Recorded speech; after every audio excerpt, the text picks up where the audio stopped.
Hey guys, thanks for checking out the channel. Hit the like button if you like the video. Don't forget to subscribe. And also, remember to hit that bell for notifications for when we drop new videos.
Buenas noches, everybody. Hola. Did I say that right? I don't That's the right know. word. Maybe. Buenas Good day. noches. Good day, everybody. Anyway. Bueno. Bueno. Welcome to Paranormal Lockdown. Paranormal frequencies. No, I was actually going to say Boogeyman Paranormal Radio. Lockdown. I was going to say Paranormal Lockdown because I was researching something. Oh, good job, Dave. Hi. Good job. Welcome to Boogeyman Radio. That's David. I'm Charles. Yep, And let's get the show started. It's opposite day, everybody. No, everything's going great. How's everybody been? Been good? I hope so. I hope so too. Man, what a week. What a week. Yeah, what'd you do? Well, I had to adult these past couple days. Got Lame. I know, right? Psh, who wants to hear that stuff? My car is officially like licensed, tagged, everything's ready to go. Yep, so it's officially ready. So Hey, speaking of which, huh? Never mind, go ahead. I was gonna say something, but then it would like kind of give something away. Is it Catch- for October? Catch my drift. Catch it and is just go. Yeah, okay. So speaking of that, I'm gonna go ahead and talk about it. If we can get this channel to 100 subscribers, we're gonna do something special for you guys in October. We got to get there. So if you guys would please share the heck out of this video, possibly the channel. Like, We are almost there. We are so close. We had a huge bump. I feel like it was a huge bump from last week. So I'm so happy. Which, speaking of, what does it show you for account for subscribers? What does it show 90. to you? 90. Okay. See, I thought it said 90. Like you said 92 the other day, and I was like, Yep, we lost 90. A couple. Whatever. I was like, it'll happen. They'll come and go. You know, Yeah. Some people just don't like talking shows, and if they who don't, knew? don't be here. But anyways, yeah. So if we can please get to 100, we definitely have something very special planned for you guys. For Yes. sure. No nudity. Sure. No nudity at all. This isn't Phantasmorgasm. It's not OnlyFans.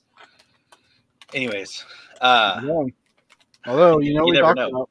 We did talk about that. I do agree. We did talk about something like that. Yep, talked about certain something reviews and something. Anyways, really. probably shouldn't do that on this channel, but that's okay. Dave, how was your week? How's everything been? Man, let me tell you something. Okay. I had to take a drink because it's so good. It's perfect time. I had such good news yesterday.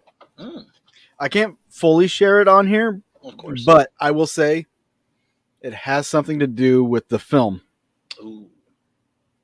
Those of you that don't know, I'm working on a documentary called Evil in Elkland.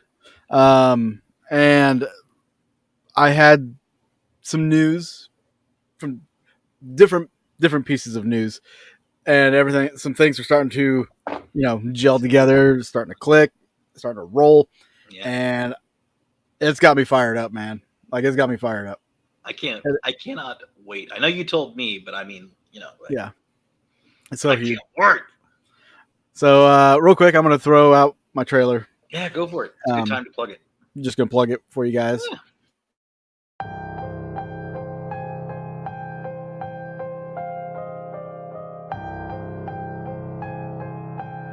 It is so horrible, almost hard to imagine. A teenage boy went on a shooting rampage today in rural southern Missouri, killing his family before his uncle finally killed him. Police found her body still covered up in bed, a bullet wound to her head. Right now, 7 people are dead. This family is gone. The community is in shock. There's no one left in this immediate family.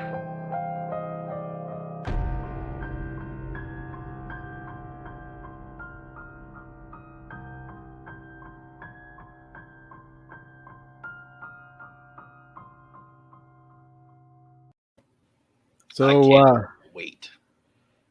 Yeah, with what the news that I got, I'm like, I'm about to quit my job and just start filming. I mean, that's how excited I am. Beneficial.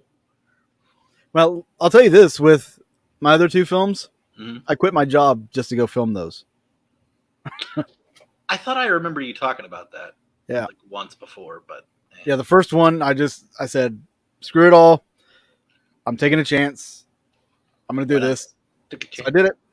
It was pretty successful for being my first film. And I was like, all right. So the second one rolled around. I'm like, you know what? I wasn't working when I did the last one, so I'm going to not work and do this one. So I quit my job, did that. Well, right now I have more responsibilities this time around. A little bit. So I couldn't just up and quit. Completely understandable. Yeah. Honestly, I can't blame you. Yeah. So it's probably gonna take longer just because of that, but whatever. I mean, but it's still gonna be a great quality film. Yes. And I might discuss the film a little bit further. Hey Tanya, thank you. Got a couple shares there. Thank you. I might be talking a little bit about the film soon, because September 10th through the 12th, I will be at the Fall Into the Paranormal event in I can't think of the name of the town now, outside of Kansas City, here in Missouri. It's an event with a lot of guest speakers, basically like a paranormal conference, but all the proceeds are going to go to benefit the Ray County Museum. Awesome. Which we will also be doing a overnight investigation that I will be a part of, so you guys can come investigate with me. Will there be a way that people can donate just in case they can't make it and they still want to donate to the Ray County Museum? That would have to be towards you'd have to talk to the Ray County Museum. To the Ray County. Okay, cool. Yeah, I don't have anything to do with all that. I'm just making an appearance and doing a presentation and then hosting the investigation. That's fair. But yeah, there's a wide range. This is the way a conference should be. There's a really good range of speakers. Everything from the metaphysical to cryptids to ghost hunting to vampires. Yeah. I've kind of, throwing that out there, vampires. Yeah. There's going to be a cookout. There's going to be, I think on the 10th, you can actually camp there too. So camping's allowed. Nice. Yeah, I put a link in the description if you guys want to check out the Facebook event page. Just go to the description and click the more, see more, or whatever. And the links will be down there. Also with the links to our Facebook page and our Twitter. Follow us on Twitter for a bunch of polls and other information and stuff like that. It's kind of new, the Twitter page is. So throwing that out there, huh? A little bit. A little bit. Just throwing it out there. I thought about having one, but then I was like, you know what? Not tonight. It's nothing special. Just some watermelon vodka soda. But it's okay. It's okay. Nice. Taking it moderation. Yeah. So we're going to talk about the El Chupa thingy? Yep. Sometime. Before everybody gets bored and leaves. Or now. Now's good, I guess. Or now. It's perfect. Yeah. So we've all heard about the Chupacabra, right? Yes. There's an animal out there that's killing livestock, sucking its blood, not leaving a drop. Mm. Sounds to me like animal mutilation. Vampires. No, I'm kidding. Well, in a sense, yeah. Mm. Or alien cattle mutilations where you don't Yeah. find any blood and there's parts removed. Yeah. And I mean, they did say that specific thing happened in the 1970s, and that was very popular in the 70s, wasn't it? Like widespread. Well, probably. I don't know how widespread that was, but I could have sworn there was a lot of reports in the 70s about those kinds of dealings. But I mean, that could be a topic for a show sometime too. So, yeah. the cattle mutilations? Yeah. I thought about that. I think that'd be a good one because you never know. We'll do that next week. All right, perfect. Cow mutilations next week. Because I have a great story for it. Cool. Awesome. So do I. Yeah. It's not my own personal account. It's a story a friend of mine told me. But hey, I'm cool with it. Yeah, mine's not a personal one either. But oddly enough, in this little off topic, not so much. But so while I was researching over in Marshfield about the film, they have like these in the courthouse. They have these like poster things like you see on the wall where you can just change pages, and it's all newspaper articles, and some of them go back to the late 1800s, early 1800s. Oh, but one of them was from the 70s, I think it was. Yeah. Or 70s, 80s, somewhere around there. But it was about cattle mutilations and stuff like that in the same area. Whoa. Yeah. I took pictures of it. I've got them on my phone. I'm like, man, I might have to research this after I do my film. Well, so, and I'll probably share more. You're gonna research it before you finish your film. I'm probably gonna read a little bit into it, especially if we do the show next week on cattle mutilation. I'll probably just go and do that. But so yeah, like with the Chupacabra, let me ask you straight up, and let me ask you folks watching: is the Chupacabra real? Let's see your answers in the comments here. We also have a poll on our Twitter asking if you believe that the Chupacabra is real. You hit yes for yes and no for no, and life goes on. We tally up the polls, and the winner gets like a hearty handshake and a wave. Are you sure it's even a handshake? Not even that. I was gonna say, I was like, I'll wave at you. Whose line is it anyway? The points don't matter, but it's fine. Pretty much. It's just all opinion based. We want to hear from you guys. We want feedback. And if you want to vote after the show, that's even better because you'll be even more well informed. Yes. So what I think about the Chupacabra, not that anybody cares, but what I think about the Chupacabra, do I believe in cryptids? Yes. Do I believe the Chupacabra is real? Why is my... Not really. To me, because there's no really like big substantial evidence, and a lot of it could be linked to there you go. A lot of it could be linked to animals with mange or just look really run down, what have you. Most of the stories that I've seen come across, like heard of, it just sounds like an animal with mange. Yeah, to me, that's pretty much it too. But I don't know if all the sightings are an animal with mange. I'm trying to fix my lighting because it just I don't know. I'll just leave it like this. Cassie says no, not real. So here's my weird thoughts about it, and we'll talk more about it too as we go. But the initial reports that I've seen about the Chupacabra show like this creature that's not even what's described now. Like it's changed so much over time. Like this photo right here, this is how like people described it when it first became a thing. It's right? Like a body of a man, at least like the torso and arms of a man, the hands of not a man, obviously, and the head of a lizard. It's a man bear pig. It's a man bear pig. It just I have a hard time believing this. Honestly, to me, it looks like one of those creatures from like Land of the Lost or something. Like something that'd be like buried deep in the earth, what was the movie with Will Ferrell? Yeah, isn't that like an inner Earth? Journey to the Center? Yeah, Journey to the Center of the Earth. Yeah. Like Well, I mean, hey, you know what? And it could be an alien. You know, they say there's reptilian aliens out there. And that's what I was actually getting ready to get at. Oh, sorry, I didn't mean to steal your thunder. My bad. No, you're okay. You're okay. So, like with the early descriptions looking like that, that's all you can help but think would be alien, right? Oh, very. I mean, that's by definition. I mean, it's not Yeah. something that you would think is of this earth. Yeah. And Tanya says it could be misdiagnosed animal. So, I mean, it's I think general consensus with the El Chupacabra, or just the Chupacabra. No, you were right. El Chupacabra, the Chupacabra. The Chupacabra, yeah. With the Look, El Chupacabra. Look, he's got COVID. Yeah, he's definitely got COVID. Misdiagnosed. God, that's That. false positives. that Anyways, that's horrible, Dave. Check that one. COVID joke. Got him.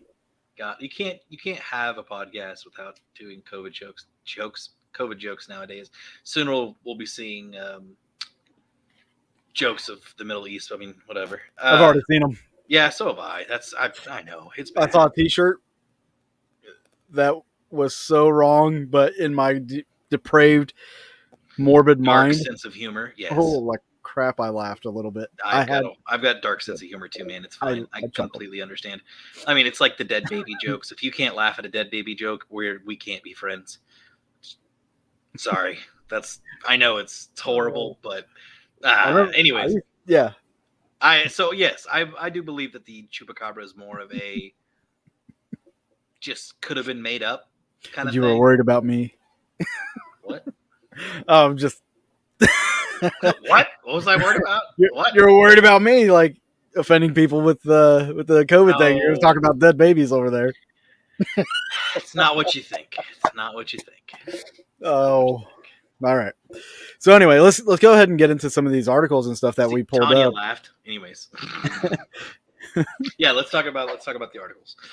All right, I'll have you started off. And honestly, there's some of this information I didn't even know until we really poured into some of this research. Same. All right, so I'll be reading from a website called Ancient Origins. So far, I've used this website before too. I've enjoyed their inputs and stuff, and it was actually recently updated October last year. So nice. Cool. Right. So it begins with the Chupacabra is a legendary cryptid often associated with Mexico and well known across Latin America. One of the locations the Chupacabra made significant impact in the past is in Puerto Rico. Reportedly first sighted there during the mid-1990s, the Chupacabra made headlines across the world when livestock started to mysteriously die. Animals were found completely drained of blood through small incisions, which, according to experts at the time, were not compatible with the bite of a dog or monkey or any other known carnivore from the region.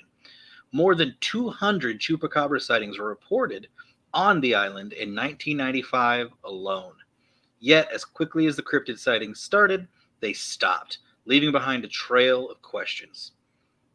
So, I want to read into like the origins and where we think where they think that it came from. So the name Chupacabra is of Spanish origin, meaning goat sucker. Chupa meaning to suck, and that's what cabra, my dad used to call me.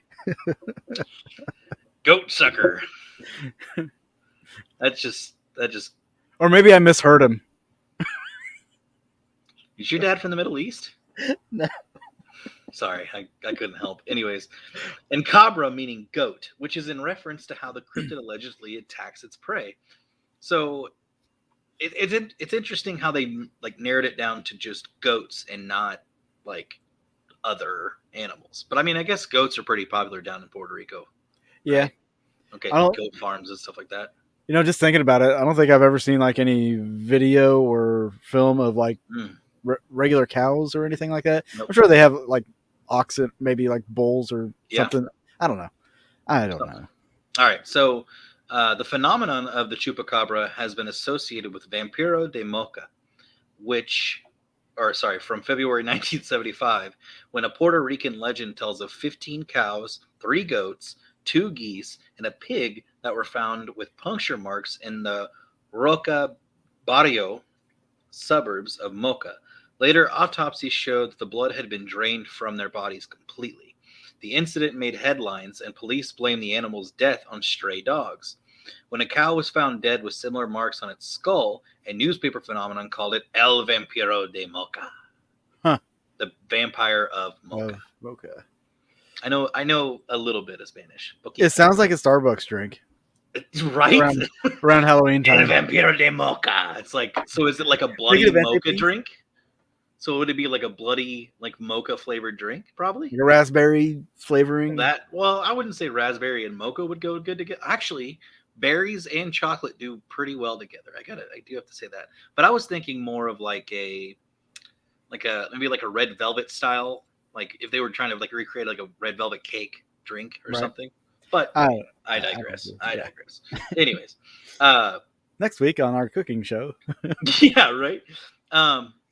So then it kind of gets into the the most famous sighting, or the famous, like where the series of sightings started. And it started in 1992, and it really, really hit hard in 1995, which there was a specific case that I think you were going to read about. What was that case? Yeah, the one I was going to read about was in 1995. This happened to Madeline Tolentino, who spotted an alien-like creature outside of her home in Puerto Rico. And like you said, this is where kind of the whole legend kind of really kicked off. Let's see. A blood So I'm just kind of glossing over some of the stuff that you already said, like what the name means and all that stuff. So as soon as Puerto Ricans had this influx of these farm animals that were dying mysteriously with these particular marks and everything, farmers in other countries started complaining of their own attacks. Animals in Mexico, Argentina, Chile, Colombia, and the United States were all dying similarly gruesome deaths with no explanation. And you got to think, though, these countries are all pretty well connected. Oh, so yeah. Migration could be easy. Yeah. I mean, right now we have cheetahs or jaguars. I'm sorry. We have jaguars spotted in the U.S. Yeah. I mean, if you think about also the width of the U.S., you've got the coyotes who travel from pretty far from within the U.S. side to side. So I wouldn't be surprised, honestly. Yeah. So, I mean, like, if the Chupacabra was real, sure, it could travel up this way. But I think, like I said, over time, like the description changed so much. Yeah. So, and I wonder if that has to do with like just the fact that this legend has gone from country to country. It's like the telephone game, like, pass it around and it comes back a whole different story and all that. It could be. I mean, it's quite possible. Quite possible. Just like seeing different creatures. Oh, that's a Chupacabra. Like, yeah. And I mean, if you have the dogs, you have raccoons, you've got bears, like if all those creatures have mange, which it does look very similar to what people thought a Chupacabra would look like. Yeah. If you saw a hairless bear that had mange, you'd be like, what the hell is that? Like, you wouldn't know what it is. Like, I wouldn't know. If I saw a raccoon hairless with mange, I wouldn't know what it is. Dogs are scary hairless with mange. Bears are freaking. Oh gosh, yeah, like they look like zombies. They look like straight up like saggy skin zombies. Yeah, something you would not want to mess with. It's something straight out of nightmares. But so we go back to 1995 when this whole thing broke out. There was a guy named Benjamin Radford who was an American writer, and he was a general skeptic of all the Chupacabra tales. He devoted like the next 5 years of his life to either tracking down. His goal was to track down a living specimen or debunk the legend once and for all. So his years-long journey took him through forests and farmlands across South America and the U.S. and until he finally found what he was looking for, someone who had actually seen one of these Chupacabras up close and personal. And this was Madeline Tolentino. She had seen the Chupacabra through a window at her home in Canavas, a town a town east of San Juan. She I know saw where a bipedal. Do what? I know where that's at. Sorry. Okay. Uh, in 1995, a bipedal creature with black eyes, reptilian skin, and spines down its back, she claimed, was responsible for the animal attacks that were becoming so commonplace in the country. She said it hopped like a kangaroo and reeked of sulfur. Now in North Carolina, well, somewhat recently, I think this was in 2019, there was a photo that somebody had captured on a game camera or their home camera or something. And this kind of sparked what was just said. The lady said, Tolentino said that it hopped around kind of like a kangaroo. And I'd showed you this picture before. You did. And I pointed out that the back legs seem disproportionate to the front legs on this thing. Almost like, and it almost looks like it would hop around like a kangaroo. It could. I mean, it's very possible. The thing where I kind of have skepticism with this is the dog. I feel like it's purposely like sniffing, so its head is down and it's like smelling around. So it's going to give that angle appearance a little different. Plus, I'm having a hard time really telling the depth of curvature with the dog's body, like where it's like. So it's almost like it's not necessarily an optical illusion, but I get it. It's throwing the vision off a little bit. But I mean, maybe it's open for interpretation. Yeah, see, I mean the sulfur, that makes me think demon, but whatever. And maybe she saw a demon. Maybe it's a shapeshifter. And like I said, this was actually from her description of the creature. Mm-hmm. This is what she described, and somebody drew it up. And then it became, and then slowly it became this. Which isn't, where's Skinwalker Ranch, Arizona? I think it's New Mexico. New Mexico. That sounds more right. That sounds right. More right. Okay. But I could be wrong. So weird. No, maybe it is Arizona. Fuck, I don't know. I don't know. Utah. But anybody in the chat know? Utah. Okay, Utah. Okay. I believe it's Utah. I could be wrong, because I know whenever I was coming back from Vegas with Justin, I was talking to him about going to Skinwalker Ranch because it wasn't too far out of the way for us. It was like just a couple hours. That would have been really cool. That's something on a bucket list I want to check out. But if I started hearing some really creepy stuff, I probably wouldn't stay too long. Maybe. Okay, so yeah, other people that Radford tracked down who claimed to have seen the Chupacabra themselves corroborated her description, though some insisted the animal walked on 4 legs instead of 2. Some said it had a tail, while others disagreed. But for years, Radford's investigation went nowhere. He said, "I was, of course, initially skeptical of the creature's existence," he told BBC.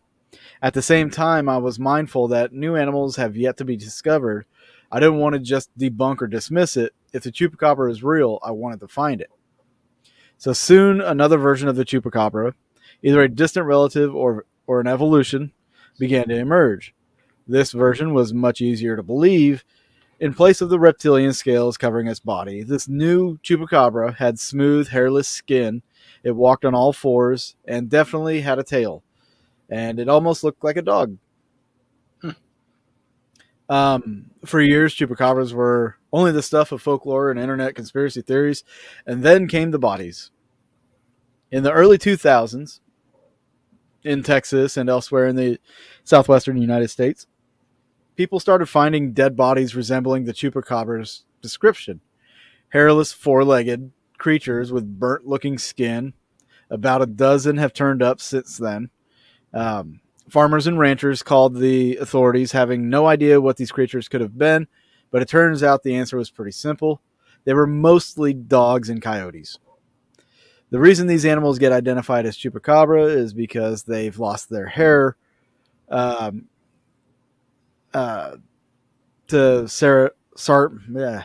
they lost their hair to sarcoptic mange. Sarcoptic mange is a highly contagious skin disease, fairly common in dogs. Forces its sufferers to itch away at mites burrowing under the skin. The skin ultimately loses its hair and becomes abnormally thick, and the itching produces nasty-looking scabs. A hairless, almost alien-skinned dog sounds like a chupacabra. I mean, and there was some where the sightings were like, oh, it's big as an ape. There's some that look like kangaroos, like, or as tall as men. Like, how it kind of goes back to what you were saying, where the sightings have changed throughout the years. Like, it's very interesting, and I mean, it makes sense for it if it was mange. Why would people would think it was scaly? Because if you see an animal with mange, It does look scaly. Scaly, like, Yeah. it looks really nasty and gross, and something you really shouldn't mess with. You know, it's not healthy. Yeah. And in fact, before I pass it off to you, I want to show this video because I think people will remember. If you watched any TV at all, you'll probably remember this. If you have any fascination with the chupacabra stuff, you'll probably remember this video. This came out in 2014. This hit the news here. I'll just go ahead and play it. Deep in the backwoods of South Texas, you never know what might be lurking around the corner or in your tree. And he saw this strange animal sitting up here eating corn. In Ratcliffe, a small town in DeWitt County, residents are certain they found the mythical, despicable chupacabra. Clitoris. This time, it's alive. Jackie Stock says her husband caught the creature Sunday night. He called me to come and look, and I said, Bubba, that looks like a baby chupacabra. With its hairless back, large claws, countless teeth, and ferocious growl, many would say this animal... Can we pause for the cause here? We'll pause for the cause. Clitoris. Oh, hey, yes, sir. It's just as lucid. Or elusive, sorry. It's just as elusive. Ever elusive. It's a myth. Sorry, ladies. All right. Let's get back to our raccoon chupacabra story here. We'll back it up here a little bit. Love her hair, by the way. Oh, yeah, absolutely. She's rocking it, man. And the jewelry. Oof. Yeah. I just love in the beginning. It's like, we just found it up in the tree, and there it was. I mean, like, oh my God. It's like a baby chupacabra. Like, and I love her porch. It's very homey. It's like, yes, it is. Man, okay. You could like sit up there and drink cider. Just for all your days. Listen to the rain come down and hit. So it looks like it's a metal roof. So you'd hear the rain perfectly. Yep. All right. Baby chupacabra. With its hairless back, large claws, countless teeth, and ferocious growl, many would say this animal fits the bill. You know, I hunted coons, 20 years with dogs and all that. And he never hunt clitoris. No, maybe that's what he said. I hunted poon with dogs. No, he said coon. Oh, maybe. I mean, maybe. This show is going down the toilet. This show stinks. It's going south so fast. Anyway, so the guy he hunted coon with his dog, and he's saying he's never seen anything like this. Oh God. Whew.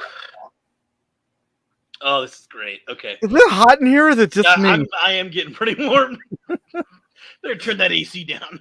Right. Where's my fan? Anyways. All right. This show stinks. Shake it off. All right, let's do this. All right, let's recap.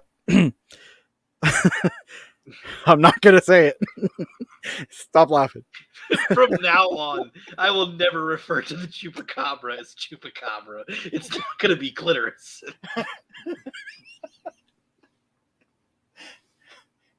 It's for science, okay? Clitocabra. All right. We gotta composure. Composure. Holy crap! I'm crying. All right. Oh, let's do it. There you go, Cassie. That's why we're here, to make your day. Day nada. To be fair, you had definitely helped with that laugh. I'm just saying. All right, here we go. Serious. Growl. Many would say this animal fits the bill. I hunted coons, 20 years with dogs and all that. And I ain't never seen nothing look like that right there. Karma says one of the big signs it's not a raccoon is its growl. Coon don't make that noise, or a possum. What makes that noise? I guess Chupacabra does. I don't know. Here in DeWitt County, most people are convinced this is the elusive Chupacabra. But what do wildlife experts have to say? The animal in the cage, as best I can tell from the view, was some form of a small canine. Brent Ortego, a biologist with Texas Parks and Wildlife, Skinny's says a a new job. canine can include a coyote, dog, or even a fox. He says the animal most likely has mange, which has caused it to lose its hair. But as for a chupacabra, well, he thinks otherwise. It's never been proven to be a unique species. It was always something out there that allegedly either caused harm or threatened to cause harm to people or their livestock. Chupacabra or not, right now this little guy is staying at the Stock household, living off a diet of cat food and corn, at least until someone can find out what it really is. We never seen anything like that on our place before. In Ratcliffe, I'm Janelle Bluda, KAVU News. Fun fact, raccoons love cat food. Yes. Raccoons will eat just about anything as long as it's true, tasty. trash and all that kind of stuff. But my grandparents used to feed raccoons nightly, along with a bunch of cats. But anyways, okay, so personally, its mannerisms looks like a raccoon. Yeah, that its hands and the way it's eating, like it looks like a raccoon. the biologist needs a new job. Honestly, It's a canine. Like it looks like a canine. Like, Yeah, it's not. A raccoon is not a canine. And canines don't. Do dogs do that and grab like? I mean, yeah, they'll like reach up and like do that, but they won't like. Yeah. Anyways. Now, in that video, even a lot of people really kind of turned out for that, like to voice their opinions on it. And we, after apparently not too long after that, Live Science, which is a really cool website if you ever want to check out some odd, unique stuff. They have like stuff like space and physics, articles on health, planet Earth, strange news, animals, history, all that stuff. They actually did an article on this particular animal, and they came up with a conclusion. So we already know it was captured. So the most likely answer that they came up with was that it's a raccoon. And they, of course, talk about animals that have lost most or all of their hair can be very difficult to identify correctly for the simple reason that people are not used to seeing these animals without hair. And that guy is saying, I've never seen a raccoon or heard them make that noise before. I've totally heard coons make that noise. I have too. Yeah. So Sound like he just wanted to be famous. Anyways, I think that's kind of what it is. It's kind of like the Bigfoot people, like the ones that say, "Yeah, we caught a Bigfoot. Or I've got a Bigfoot body, or here's a head of a Bigfoot." Right. They're just advertising stuff. So yeah, absolutely. It just I don't understand. Just don't like people will literally they'll just lie and go off of stuff, Well, people misidentify stuff all the time. Whether it's the paranormal, like ghosts, or UFOs, or Bigfoot, or whatever. There, in case in point, is there was an article that come up in 2014 that showed a picture from the 1950s in Texas where somebody believed they had a chupacabra. Like they didn't claim it back in the 50s; they claimed it in the article in 2014. Okay. And a vertebrate paleontologist and science writer from University of Southampton clearly identified it as a mangy raccoon. So, like, I know people a lot of people reach for stuff. They do. I'm just gonna say it. A lot of people reach and they try to get attention for their reaches. And me personally, I'm just gonna say, like, because I do this anyway with the ghost hunting stuff. When people reach and they put stuff out there that's clearly not what it is, or if I know exactly what caused or whatever, if people are reaching and they're not willing to accept it, you've lost all credibility with me. 100%. This is going to be a side note too. I posted something on Facebook the other day I thought was kind of funny, because I went, and this kind of goes along the same thing as what I was talking about, but I went, like, I like to jump on random people's live streams when they're ghost hunting. Oh yeah. Or basically whenever they're live. I just like to jump on there for a few minutes and just kind of say hi and check them out, and especially with people I don't really know, and Totally I jumped on a live stream on my way home from work, and the first thing out of this girl's mouth was, "Okay, guys, we're gonna go do EVPs."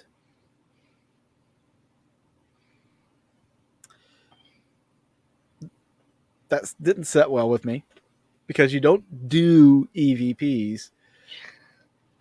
You record audio. Yeah, so you do recordings. Yes. And then you look to see if there are EVPs in the recording. Let's try to go get some captures of EVPs. Yeah. Let's try to capture some EVPs. Anyways. To me, and I know people are going to be like, you're just being over analytical or whatever. I'm like, no, I'm being proper. If you say you're going to do EVPs, that tells me that you're going to go create them. Yeah. Which tells me you're not doing anything correctly. Yeah. You're not marking stuff while recording, and yeah, your findings are probably going to be bullshit. Yeah. Your methodology is probably bullshit. You probably saw it on Ghost Adventures, so you're doing it or trying it. There's no reason for me to give you any kind of credibility out of that. So, and I made a post. I didn't say who it was or anything, and I didn't tell people where I got it until just now. But I made a post. I said, if anybody says that they're going to go do EVPs, they've lost credibility with me. And most people were on the same page. They understood what I was talking about. And there were some people that they didn't know what I was talking about. They were just kind of curious. And then there was at least one person that was like, you're overthinking things and being over analytical. People just say it like slang. I was like, well, in a field where you're trying to do legitimate research, you can't just throw around slang. Yeah. I mean, if you're trying to document something, you need to be specific. You need to be proper. Yep. That way the documentation is correct. Yep. Otherwise, your documentation goes right out the window. And that's the same with these Chupacabra sightings. People keep posting, dog pictures, bear pictures, raccoon pictures, and stuff like that. Bear pig? Yeah, man, bear pig. People keep posting this stuff and claiming they have the Chupacabra or claiming they have Bigfoot. Well, they are putting their reputation on the line when they do that. And I'm just here to say, you're going to look a fool. Unless you actually legitimately have something. You're going to look a fool. In that case, and yeah. So, exactly. It's just people needlessly seem to want to fake stuff, and it just doesn't. It's always like really rednecky people too. Like, did you see that orb, or did you see that shadow? Yeah, it was for the light behind you. My cousin Jeb shot a Bigfoot. He's over here. He stuck him in the freezer. Y'all want to see my titties? That was random, but okay. That was very random. That was my redneck woman. Okay, that makes sense. Yeah. That makes some sense. So back on to Chupacabras. There are a number of theories regarding the origin of Chupacabra. Some of the more outlandish claims suggest that the creature is a modified vampire bat or an extraterrestrial pet that was brought to Earth by aliens. What? You know what? It made me think of this. That bat thing. Have you seen the fruit bat? I have seen fruit bats, yes. You know how big those I think it's the fruit bat that gets like huge, like it's bigger than a small child. I'm not quite sure. I'm not familiar with my species of bat. Okay, you keep talking. I'll find a picture of it. A few reports have indicated that there are 3 puncture wounds left on the animal victims of the Chupacabra, which would be unusual because carnivores generally have 2 fangs. Another theory purports that Chupacabra is part of some top-secret government experiment in the Yun. I'm gonna butcher it. Yunque. Yun. Yunque. Yunque. I'm stretching here, reaching here. National Rainforest of Puerto Rico. The town of Canuvanas. Again, I'm reaching. Is only a few miles away from the border of El Unique. Yunque, and is the only tropical rainforest within the United States. 28,000 acres, 4.75 square miles in size. The majority of the first chupacabra sightings and animal attacks are said to have been taken place there. Puerto Rico is also home to a large population of rhesus monkeys, which are not native to Puerto Rico and often stand up on their hind legs. They were brought to the island for research back in the 1930s, and several dozen managed to escape. Then there's right. That's pretty interesting. This is like Plum Island stuff, right? It's like, I mean, I wouldn't be surprised if our, not our government, but I wouldn't be surprised if governments were in charge of doing random like species, like a Montauk monster. Yeah, like different kinds. Maybe that's the Chupacabra. Maybe another version of the Jersey Devil. Real quick before you continue, here's a picture of the bat that I was talking about. Jeez, that sucker's huge. Yeah, the giant golden crown flying fox. It's a fruit-eating bat, and they said it could get up to 6 feet tall. Wow, that's massive. Yeah, that would be so scary. And if those things have if one of them flew outside of its, what do they call the migration patterns? Or flight patterns or anything like that. If one of them came up the coast to the USA and got over by Jersey, I'm just saying people would be like, "Oh, Jersey Devil." Yeah, that's very true. So one scientist, biologist Barry O'Connor at the University of Michigan, believes the Chupacabra is nothing more than coyotes with severe cases. Oh, did you already read this? No. It's the mange, basically. Yeah, it's mite or itch mite. Animals lose their hair, the mites burrow in, blah blah blah blah blah. A lengthy investigation into the Chupacabra phenomenon was launched by an author and skeptic, Benjamin Redford. Yep, see, this is stuff you've already read. So, the mystery of the Chupacabra seems to have become somewhat diluted with time, even as supposed sightings continue, although there have been thousands of articles written on the topic, along with movies and documentaries, television shows, and several books over the years. There is little hard evidence to take this cryptid beyond the realm of legend. The original Chupacabra sightings have manifested into sightings of the mythical creature from across the world in remote places such as the Philippines and even Russia. However, what happened in Puerto Rico seems to have been something unto itself, which leaves one wondering how much of it was paranormal and how much was due to human imagination. Okay, so let me take over from right there, especially since Radford has a lot to do with. I'm going to let you. I didn't want to interrupt it. No, you're good. You're good. So why has the Chupacabra legend stuck? Radford actually thinks that it could have something to do with the anti-U.S. sentiment in Puerto Rico. There was talks on the island of how the U.S. government conduct top secret scientific experiments in the El Yunque rainforest, the one you were talking about. Yep. To some Puerto Ricans who already felt exploited by the Americans, it isn't too much of a stretch to think that the U.S. could have created a blood-sucking creature in the lab and allowed it to wreak havoc on local farmland. Again, that's why I was saying, Plum Island, the Montauk Monster, it's not a far reach. Jesus, I'm so sorry. I was trying to exit the website and it was just like, I'm like, no, stop it. Well, I'm just saying, with Plum Island and the Montauk Monster, it's not out of the realm of possibility that we have a base down there or a lab working on stuff like, superhuman monkeys. Secret stuff. Mm-hmm. And so what of the sightings like Tolentino's that don't remotely match the description of a mangy dog? Radford had an explanation for that too. His explanation was that in 1995, the same year that Tolentino first claimed to have seen the Chupacabra, Hollywood released the sci-fi horror film Species, which was a good movie, by the way. The film featured a Canadian model as an alien-human hybrid. The film was partially filmed in Puerto Rico, and Tolentino had seen it.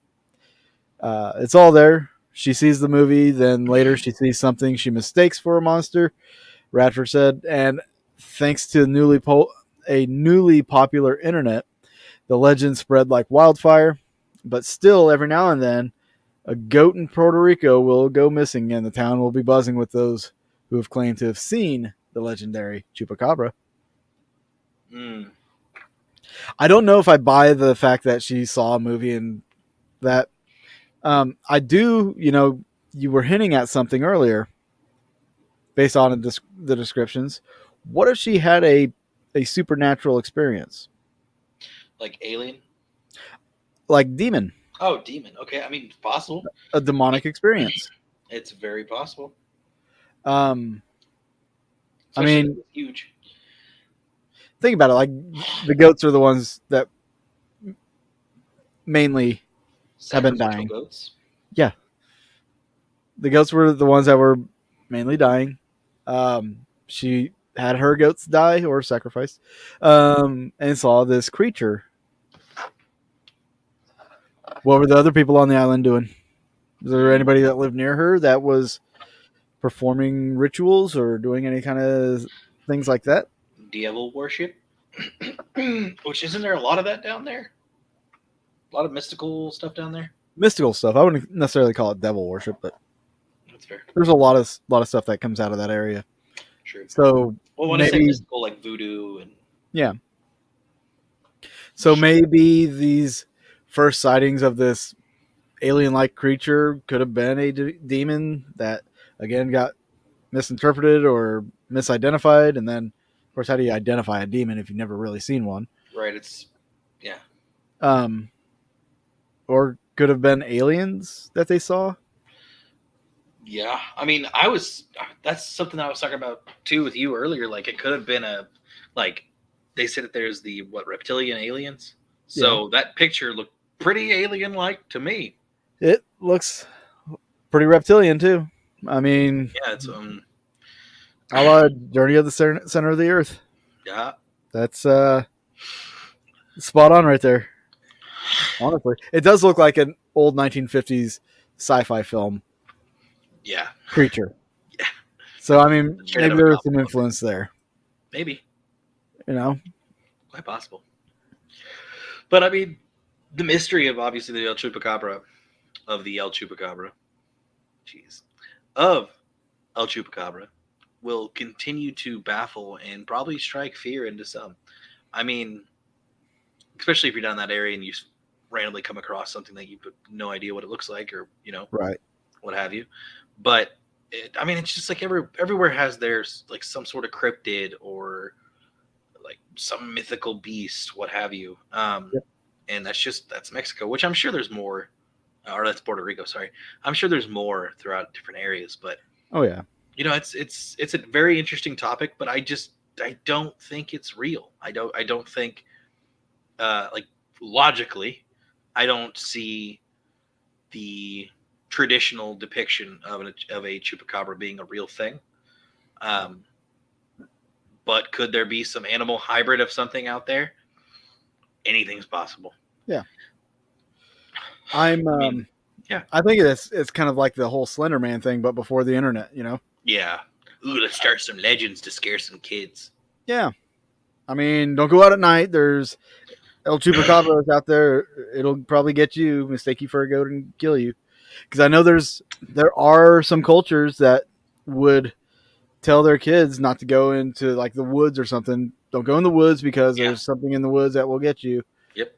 Or don't stay out too late or past the sundown. Otherwise, such and such creature will come out and take you away. I think there was a culture that had something to do with like an aquatic animal that would take kids underwater and You mean mermaids? Salt Lake. No, it's in Salt Lake. There's like a mermaid type thing in Salt Lake that would lure people into the water, and then it would take them. Really? Yeah. I had never even. I'm looking it up right now. Yeah. Wonder what it's called. I forgot what they call them. North Shore monster, the dingbat. No. What? Dingbats? Those are Dingbat is a fearsome critter from the tales of lumberjacks of North America from the 19th and early 20th centuries, particularly in this area of Salt Lake, Wisconsin. Oh, Wisconsin. Not at all where we're thinking. water babies. The Salt Lake water babies. That's what they're called. And they call them the water babies because supposedly they make a sound like a small child crying. Ugh. Yeah. And it's not that creepy at all. Kind of lures people. And the thing about Salt Lake is there's pretty much nothing that lives in that lake. Yeah, true. Like, I don't think there's any fish in that lake. It would be like the Red, or the, what's it called? Not the Red Sea. I can't think of what it's of other seas and stuff like that, but yeah. Yeah, the descriptions. So the sightings go back as like Native Americans told stories about the water babies. Long ago stories described the water babies as being the size of a human and look like mermaids. With their long black hair and fishtails, they make sounds that mimic a crying baby, but the innocent sound is used to lure victims to the water, where the victim is captured and dragged down into the depths of the lake, never to be seen again. The Great Salt Lake is an incredible body of water with a unique history. Yeah. I mean, I flew into Salt Lake once. It's kind of daunting. Like when you're well, not daunting, but it's just like, whoa, like this is weird. It's a very interesting place when you're not from there and you fly into there, or you see it from a bird's eye view.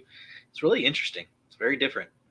So here's a quick story about a group of men who worked for Barnes and Company Salt Works were working around dusk when they heard strange noises coming from the lake moments before a large creature with a body like a crocodile and the head of a horse emerged from the water. It let out a deep bellowing noise and chased the men up a hill where they hid until morning. When they returned the next day, they found large overturned rocks. The ground was torn up and tracks from the creature were imprinted on the shore. One of the men claimed that the beast was about 75 feet long and was like an alligator, but much larger.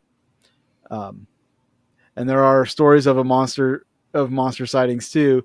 In the 1840s, a man known only as Brother Bainbridge reported seeing a monster with a body like a dolphin swimming in the lake near Antelope Island, the largest island in Salt Lake. Yeah. So that was, what else was that called? Yeah, it's the Great, it's North Shore, right? I have no idea. Well, so where was it? I was reading something like that too. The North Shore monster is a name given to purported cryptid, which believe lives in Utah's Great Salt Lake. A certain Brother Bainbridge reported seeing a monster with a dolphin-like body. So yeah. So it's, but yeah, I didn't know about these other creatures. I just knew about these water babies. Basically mermaids, but yeah, it's very interesting. With a more creepy lure. Well, I just love weird stuff, so it just works like that. But yeah, no, it's very interesting. Man, we rushed through this already. That's crazy. Yeah, we're already pretty much done here. We're good, guys. Yeah, we're good. Hey guys, yeah. Before we go and all that stuff, guys, I want to say thank you for sticking around and watching. But also, we are on pace to get to 100 subscribers by October. Yes. At the end of September, we need to hit 100. We're at 90 right now. We're at 90, slowly growing, but we want to get to 100 by the end of September. Help us do so as fast as we can. The sooner we get that done, the sooner we can do something for you guys. And we kind of have an idea of what we're going to do if we get that 100 subscribers. So Let's hit 100. We got something special planned. Please. I really want to do this. I'm so excited. Yeah, share it with all your friends. Tell them to, hey, just subscribe. You don't even have to watch the show. Just go and subscribe. Just get those numbers up, everybody. Yeah. Please. And also, be sure to like the video. After the videos run, if you would just comment whether or not you believe that the Chupacabra is real, or if you don't, put in the comments after the show. That'll help get the algorithm kicked in and get more peeps on the show. Spread love, people. Spread love. That's right. So we've already established what we're going to talk about next week. The very gruesome cattle mutilations. I'm so excited. Yeah. I'm going to eat a hamburger. I'm going to probably eat one beforehand. That's what I'll say. I'm going to make some hamburgers up before we go on and all that good jazz. Just get into the mood with it. Oh, yeah, absolutely. I'm mutilating a cow right now. Hey, buddy, that didn't look like you're mutilating a cow. Hey. Sorry. So, 2 hands? See you, Cassie. Thank you so much. Oh, Lord. Have a good week, Cassie. But, all right. Guys, thanks for joining in and chatting with us and all that. We will see you next week. Same time, same place. Deuces. Bye, everybody.